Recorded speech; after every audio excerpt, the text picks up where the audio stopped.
How are you feeling, Matt? Yeah, I'm trying to work out which time zone I'm in at the moment. Obviously, just landing this morning, but really keen to get into it. Just sort of like working out how my day's going to go. And actually, I'm pretty keen to go and have a bit of a hit this afternoon. Go get on a bike and get ready for the game tomorrow. Are you the man to rescue Thunder this season? I don't know about that. I mean, look, obviously, I'm hoping to come in and have some sort of positive impact and put in, hopefully a few good performances and hopefully winning performances. That's my role, that's my job, and that's why I'm here. So, fingers crossed, I can do that. What did you know about Sydney Thunder before you came to Australia? No, not a great deal. Obviously, you keep tabs on everything that's going around. Different competitions going on around the world, whether it be the Big Bash, the IPL, wherever it may be. As a cricketer, you're always paying attention to what's going on. Obviously, I knew Thunder were one of the two Sydney teams, and that was pretty much it, really. But over the course of the last few weeks or few months, I've certainly tried to keep tabs on how things have been going and what's been happening, and trying to keep in touch with things over here as much as possible. And the attraction was Thunder or Sydney?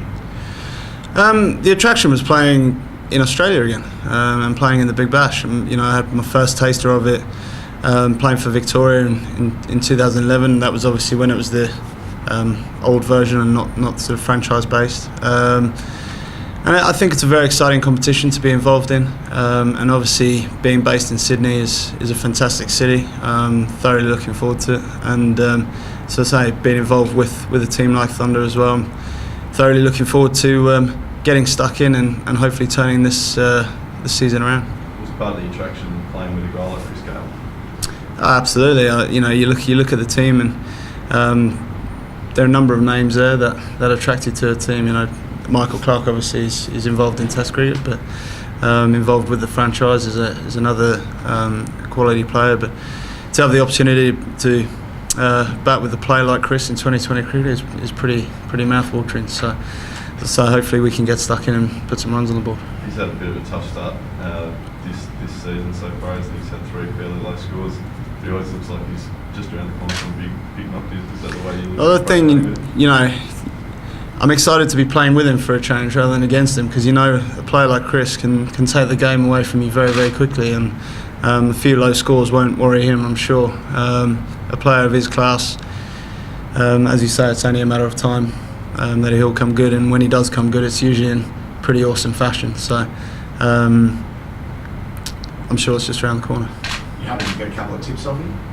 Absolutely, I'll be trying to get everything I can off him. As I say, a phenomenal player, probably best in the world in 2020, in this form of the game. So I'll certainly be trying to tap him up for as many tips as I can. Matt, will it be hard to lift over the coming weeks after such success with England in India?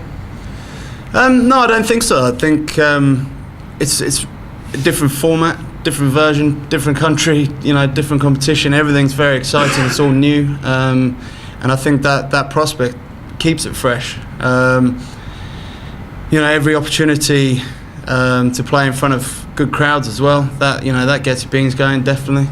And obviously, I know very much so that I'm here to do a job, and I want to perform, and I want to perform well. And there's only one way of doing that, and that's getting right up for it and getting stuck into the competition, and getting stuck in with your teammates and trying to put those performances in. So from that point of view, I'm just really looking forward to getting stuck in. I mean, I'd either be here in sunny Australia playing 2020, or I'd be sat in freezing cold England. So I'm really pleased I'm here. Talking of that series, England must be very buoyant going into a big Ashes year. Yeah, look, it's still a long way away in cricketing terms. We've still got a big couple of series against New Zealand at home and away, and then obviously the 10 Ashes Test matches in a row. It was a phenomenal performance in India, and every member of the England team that were there are very, very proud. So we've got to hang on to that confidence and use it going forward. But things turn around very quickly, so we've got to make sure that we, as I say, use that as a platform to really push off and make sure that when we do face Australia, we're in a very good place. The test is here next week. Are you going to go out there any day and do a bit of scouting for yourself? Tell you what, I reckon you can see more on the telly than if you actually go and watch live. So, yeah, I'd be lying if I said I wasn't going to have a little watch. And while I'm out here, probably do a bit of scouting and chat to a few people about a few things. So, look, Ashes cricket is very, very exciting, and again, another mouth-watering prospect coming up with the Aussies coming to England, and then us following straight away. But first and foremost, I'm here to play for Sydney Thunder and put performances in there. So that's the thing I'll be concentrating on most. Where do you assess Australia's at the moment, test-wise? Test-wise? Yeah, where do you assess them? Look, I haven't seen a lot of the Aussies playing. We've been pretty busy ourselves and trying to perform out in India. So it's however they're performing now, however we're performing now, it's still a long way off. And things can turn around very quickly. You know, you can have 11 guys playing for Australia today, and the whole team could be very different in 3 months' time, and the same for England. So, you know, how everyone's playing now is pretty irrelevant to what's going to happen during the Ashes. Kind of touched on it a little bit there, but one of the big stories in Australia is the rotation of the fast bowlers. And I think in the India series, Stuart Broad picked up a heel injury. How do you view the rotation and that sort of thing? Is it necessary? Well, I think it's going to happen more and more. With the amount of cricket that's going on, different competitions, you know, test matches, 2020, 50 over cricket. Certainly in England, you know, there's a rotation policy, you know, happening there. The squads going to India, the one-day squads going to India, are very different from the test squad. And I think, you know, it is necessary. You want your best players and your best performers, you know, ready for the big games and the big series. Take nothing away from any other game of international cricket, but if you try and get those guys to play every day, I think you're probably going to shorten their careers. So you've got to look after your assets like you would in any business, and that's probably one way of doing it. I think the Aussie fast bowler getting a little bit frustrated that Mitchell Starc was the one who was rested from the Bulk test. He said he was shattered. He wanted to play. How do the England bowlers view getting rested? I think it depends where you're playing. I think a hot day in Colombo they might enjoy it, but a nice drizzly day in April when the ball's swinging around corners, they'll probably be upset. Look, it is what it is, and I'm sure they would have to respect the decision made by the selectors and management, and you have to just get on with it. I know certain bowlers like playing a lot and need to play a lot to keep their rhythm. Other guys need that bit of rest. I think a lot of it's individual as well. Do you think Mr. Anderson would prefer to sit out a test match, where if he was told that it was part of a rotation policy? Oh, I wouldn't want to talk on behalf of Jimmy, to be honest. Any time you get, you know, an opportunity to play in a test match, you want to do it. Certainly from my point of view, test cricket for me is number one, and I wouldn't want to miss out on any test cricket. What have you made of Matthew Wade looking on from afar? He looks like he's going pretty well. Played with Wadey at Victoria, and obviously they thought very highly of him there. And yeah, as I say, it looks like he's you know, taken to it pretty quickly, and it's going well. I don't really want to comment too much on you know, guys I've not seen a lot of. Obviously, you're watching the guys day in and day out. I'm sort of over in the UK and India, and you see little bits and pieces. So You're not surprised where he's got to, though?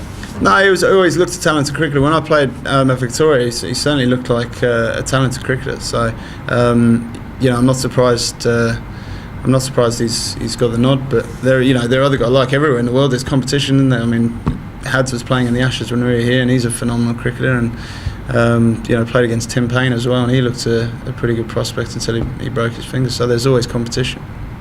One fellow that you have seen a lot of is Alistair Cook, who scored more than 1,200 runs, and Australia's equivalent has scored a lot more as well, quite a lot of runs as well in the calendar year. They're relatively new at their positions as leaders of their country, so that augurs well for the upcoming Ashes series. And how important is that for the leaders to be playing well? it's massive. Your skipper leads in every way, or you hope he does.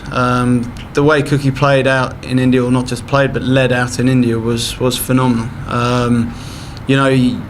Sometimes you have guys that captain and lead in the dressing room, and they have their Churchillian speeches and really motivate the guys from that point of view, and then you have other guys who go out there and do what needs to be done on the pitch. And Cookie certainly did that. He asked guys to bat long, and he went and did exactly that. And from that point of view, you can't help but get the team's respect, because everyone's watching you do it, thinking, well, let's follow this guy. So from that point of view, he's been absolutely awesome, and long may it continue. Going into Ashes cricket again, everyone says, we're going to target the captain. That's always what happens. But again, from Cookie's point of view, knowing him pretty well, he's pretty unflappable and got a pretty stable head on his shoulders. So I don't think he'll get caught up in too much of that. So his form hasn't surprised you from the sound of it, so. No, not at all. He's the kind of guy that sets himself a challenge and then wants to reach it, and usually does. He's mentally very, very strong, and I think he wasn't ever going to see the captaincy as a burden or extra pressure. It was more a challenge and a way of reaching new goals and setting himself new goals. You look at the stats of, what was it, 5 centuries in his first 5 innings as captain or something like that. I mean, that's a phenomenal record to have. Little things like that right at the beginning of your career, where everyone's saying, "Oh, look, you've taken over from Strauss," whatever it might be. To step in like he did and perform like he did was pretty remarkable.